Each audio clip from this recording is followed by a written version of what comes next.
Welcome to my workshop. I'm Jim Rose, and I'm going to show you today how I make a 4-piece mold using 3 strings and a plasticine head in the making of a head for a marionette. What I'm showing you right now is a sample of plasticine. This particular sample is called Roma Plastilina, number 2 grade, and it is available in, I believe, 2-pound blocks in most good art stores, so that if you wish to have some of this, that's a place to inquire about it. The equipment I'm using consists of an armature with a good stout knob on the top end of it so that it can't twist or be removed from the end of this dowel stick. And the dowel stick is a simple broom handle or some other material that I've picked up somewhere and put it into a base so that I can remove it. This gives me the opportunity, as I'm working on a puppet head, which I have here, to look up underneath to see what is going on with the details and with the symmetry and balance of the shape of the head from all different directions. And then, of course, I have an easy resting place. When I do a 4-part mold for a head with the string pulling method, I'm using only 3 strings. And I think first I need to tell you that each head that is modeled needs to be analyzed for undercutting. When we have a plaster of Paris mold, a wet mold on this, and it hardens, if there is, let's say, in the nostril or in the eye or some of the details in the mouth, or possibly if the puppet had complicated looking ears on it, the plaster might get into those features, and when it's hard, we try to pull the plaster mold off. It would not do so without destroying some of the modeling. This head is relatively simple. I've left the eyes just mere slots so that there's nothing there to hold the plaster when the mold is pulled off toward the front. Similarly, I've left the nostrils filled so that I can carve them open later on if I need to. Now, I'm going to divide this head with my jackknife with a small incision, a line, down the front of the face. And in this incision, I will be laying a 20-pound test black woven nylon fishing line. Most people would call it a trolling line, perhaps. Now, this divides the left and right halves of the face, as you can see. I'll be doing a similar thing at the side of the head. I'm placing this cut over the rim of the ear and down the side. Now, the final cut will be one which not only divides the left part of the face from the rear of the head, but it will also,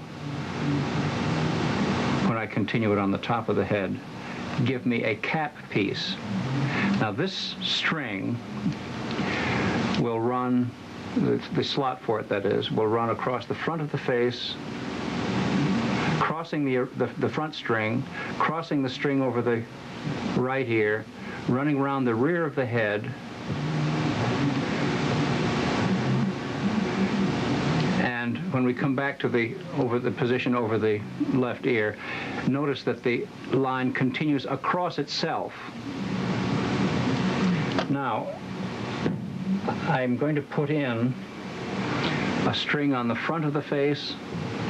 I've attached this to a thumbtack. You can see I've just taken the cord and attached it stoutly to the thumbtack. It's a common thumbtack. And I place it in this position just above the crown line. And then I'll run it down with my jackknife and make sure that it's placed in the crack that I've cut all the way through. Now, you see, I need to have the armature removable from the base. Very good. That's how that looks when it's just laid in. I'll be doing the same thing with each of the other 2 strings.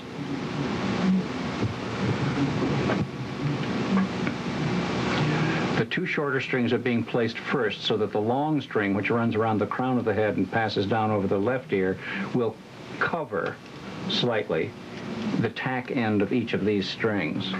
I have 1 string remaining. I'm placing it in front of the vertical line so that I must run it to the rear of the head first,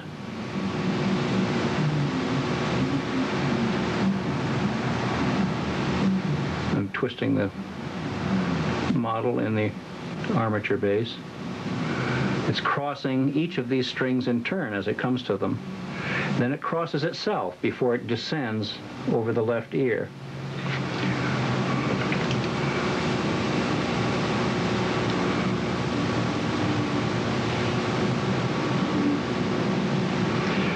At this point, I need to secure these strings so that in the casting process they do not pull out. I choose to use 2 rings of plasticine, one right below the neck, thus, and another lower down.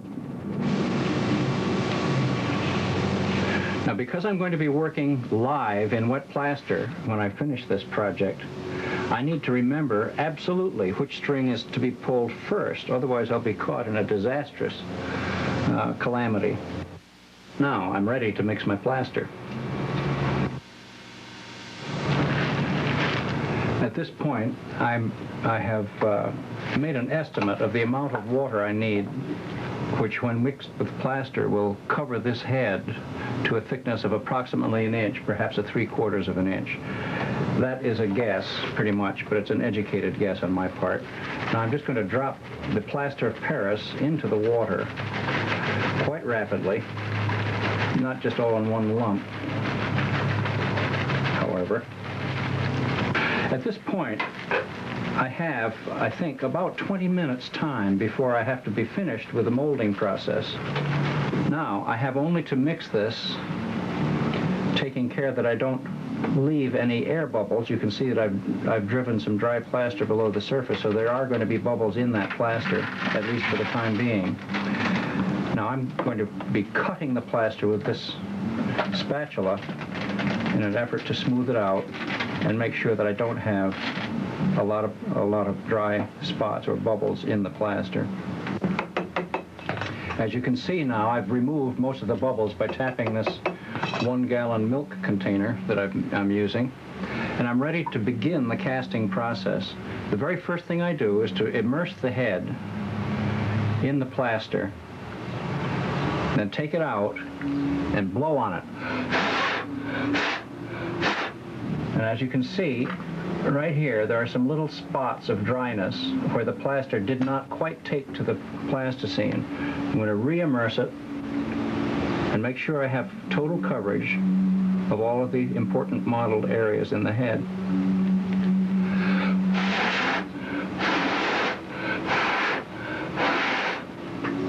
There are 1 or 2 more spots that I need to cover.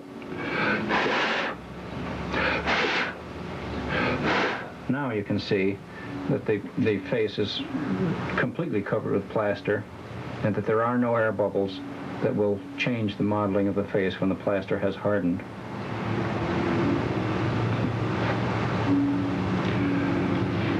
Now I have a convenient arrangement here whereby I can hang this fellow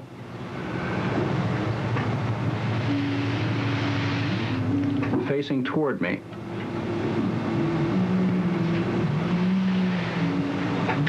We have a waiting game here now. As I mentioned earlier, the plaster will probably take about 20 minutes to harden to the point that I can separate the mold with the strings. So I'm just going to bide my time here and come back to you when the plaster is ready to set up a little better. I'm going to pour just some of it out onto the table surface here to give you an idea how moist it really is. And we'll come back when it's set up just a little bit more. At this point, I've dumped all of the plaster from the container. As you can see, I've scraped it, but not too carefully. I've left some plaster in here so that when it dries out and hardens, I can clean it easily just by cracking it loose and breaking it away into a trash container. At this point, I'm trying to make sure that I don't build in any little caves around the front of the face, which is on my side of the model here. The head has been suspended above the table surface, above the working surface, just about 1/2 inch, maybe a little more than 1/2 inch. So that's going to be the thickness of the cast above the head when I turn it right side up. I'm shaking the spatula as I raise it so that it encourages the bubbles that may have formed in it to rise to the surface and break. I started with cold tap water, and that's very important to remember when you're working with plaster Paris, not to use warm water. There are ways you can quicken, you can add vinegar or salt to the plaster in small quantities to hasten its hardening process or slow it down.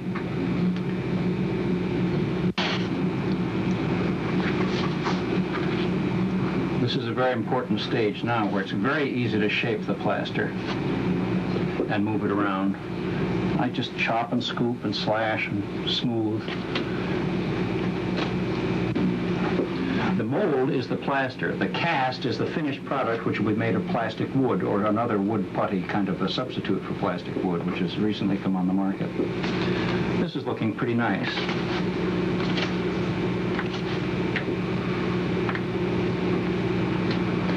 I presume that our 20 minutes is just about up now from the time I first began mixing this plaster. That's typically the length of time it takes in my working with plaster Paris.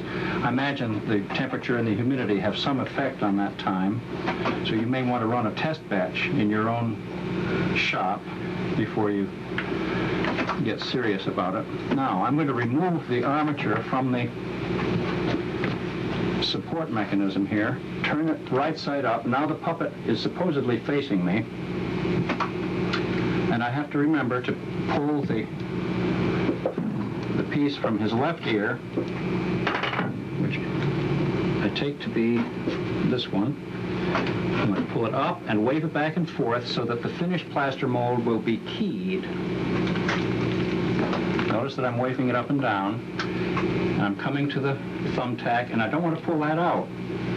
Now this string runs up his nose. I'm keying that also. I'll make sure I cross the other string cut. Now this one goes over his right ear. Voila, I think we're done. Now I need to let this sit here. I can just now begin to feel it getting a little warmer. I'm going to let this mold sit here for several minutes, and then after a little bit we'll try to open it up.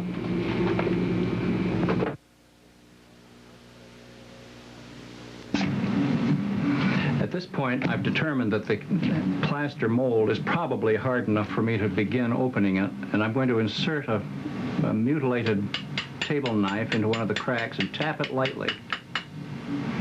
And it's already relieved, so I think we're probably going to be all right. This is the cap piece. And as you can see, it has turned out very nicely. There are some air holes here, which is well to observe. If you can see those. Those are not going to cause any significant harm. I want to show you the top of the head as well. You can see that this tack began to be pulled out a little bit, as did the other one on the other side. This is the right ear, the front of the head, and the left side. I'm going to go ahead and open up the front of this head.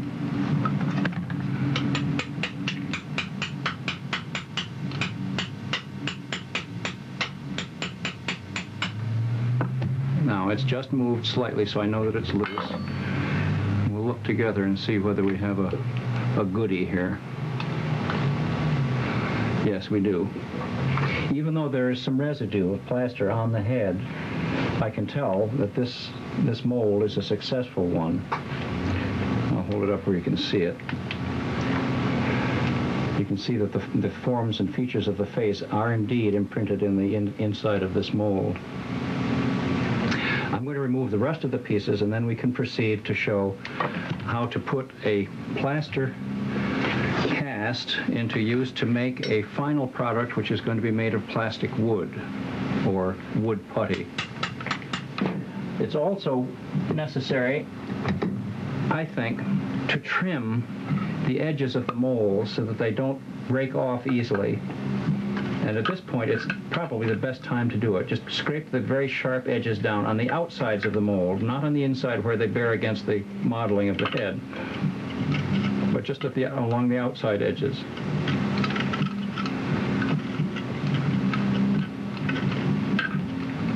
This will reduce the amount of fallout or dirt that you end up trying to handle as you work with the molds. I'm going to reassemble this mold. The rear sitting on the top. Of course, this is upside down. The left and right halves. All of these parts key. Now you can see these wavy lines around the edges here. They fit very neatly together in such a way as to prevent them from sliding and getting out of alignment. That is one of the virtues of the string process, is that you can create your own wavy lines as you go. The other virtue of the string pulling process is that you can work with one batch of plaster and have it all done at the end of a 20-minute to 30-minute period. You have your molds finished and ready for use. They can be used over and over again. Now, I'm using a second mold, which I made some time ago. This one is very dry and will stand up well under the water here. I need to put the mold into the water before I put plastic wood in it, because if I don't do that, as you can see, there are bubbles rising from the surface of the water here already. If the plaster of Paris mold is not absolutely filled with water, it will suck the moist plastic wood into the mold, and the result is that we will have a beautiful marriage between the plastic wood and the mold, and we can't get them apart, so we'd be at a dead loss there. So we'll wait for a few minutes now until that has stopped bubbling, probably 10 or 15 minutes, and then we'll begin the process of introducing the plastic wood into the mold. I have lined up 3 heads here, all of them from the same mold. This one, of course, is finished and painted. The next 2 were made of differing kinds of wood putty or wood dough, and they are fresh from the mold. They have not been altered in any way. You can see that there's a 2-piece mold in this case. There's a seam that runs straight down the front of the face and none around the ears at all. A very simple head. I just thought it would be a useful thing to see 2 different kinds of wood dough and what the finished head will look like. All of these wood dough products do shrink to some degree, some more than others, but you'll need to experiment for yourself and find out which is most advantageous for you to use. Both of these products use acetone as a solvent, and it is necessary, as is true in any craft, to be aware of the dangers inherent in the use of any solvents. This is one which does have danger involved in it, and it is necessary to have ventilation. I've opened up the studio to the out of doors so that we have fresh air blowing in through the room. And I will now begin to show you the process of installing the wood dough into the plaster molds. I'm going to take one of the plaster molds out of the water, one piece of the mold.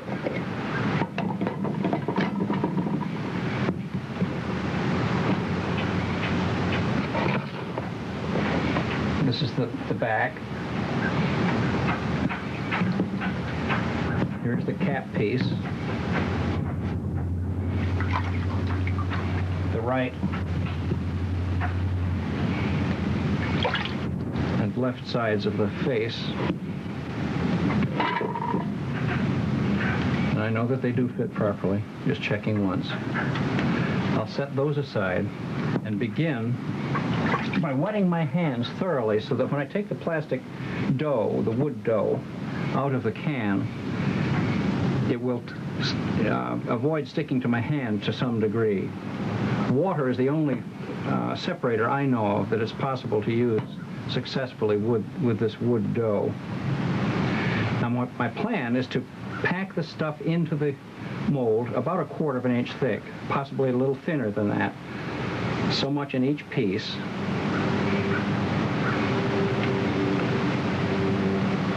Trim off the excess, put it back in the can.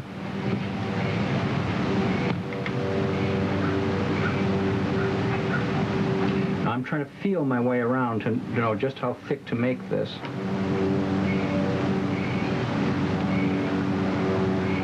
Make sure I have good joining between each piece and its next neighbor.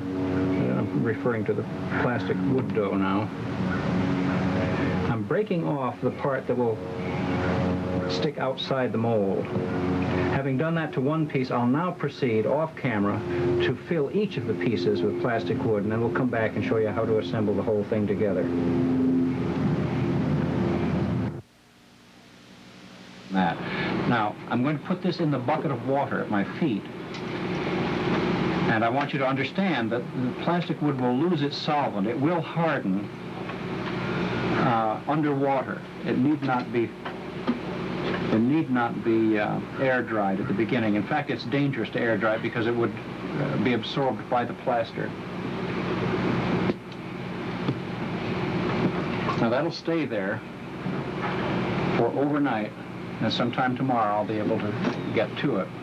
Now I'm going to combine the pieces of the head, if I can figure out which way is up here. Holding these 3 remaining pieces together, I'll bind those. If you'll just give me a few minutes, I'll get a binder.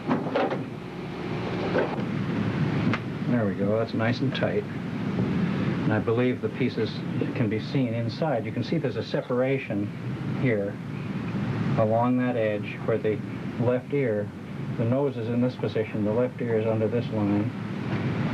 And you can see where the separation is up the front of the face. Now, I'll be obliged to use some more of this soft wood dough and press it in along the lines of these mold pieces and blend it in so that it matches both sides. I have here a little wooden tool which I like to use to reach inside. I've made this kind of a musical note shape. And I can use that to press the plastic wood into the various joints. At this point, I'm going to put this back down into the water again, just as I did the cat piece.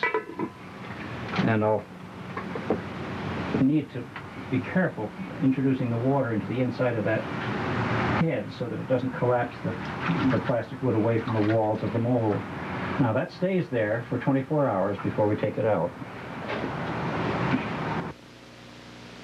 Once the plastic wood or wood dough has been hardened underwater for a period of about 24 hours, then you can take the whole rig out, set it on the bench, and find that the pieces come out quite easily if you have used a good wet mold to begin with.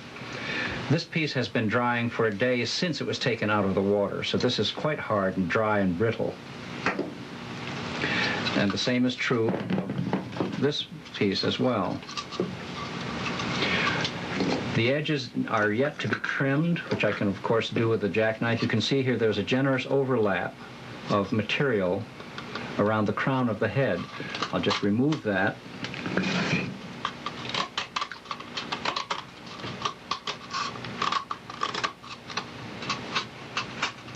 And then fit the cap piece to it as best I can.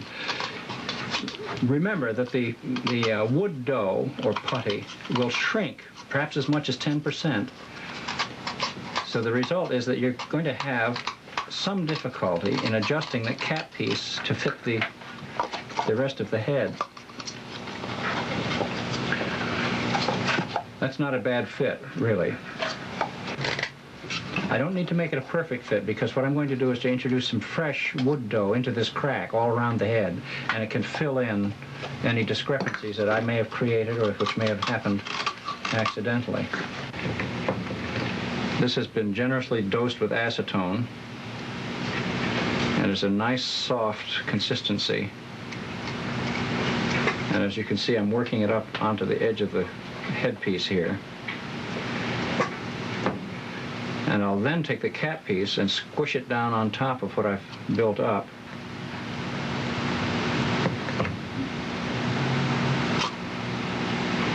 To make a fit. And I think what I'll do is just squish that down tightly over the seam, knowing that once it's dry and hard, I can sand it just as I would any other wood product, or cut it with my knife, and then paint it. That can, of course, be sanded.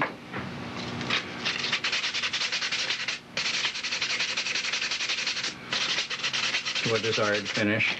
Then I use acrylics. I like to use acrylic paint on my marionettes and hand puppets because I think it wears very well and there's an excellent variety of colors.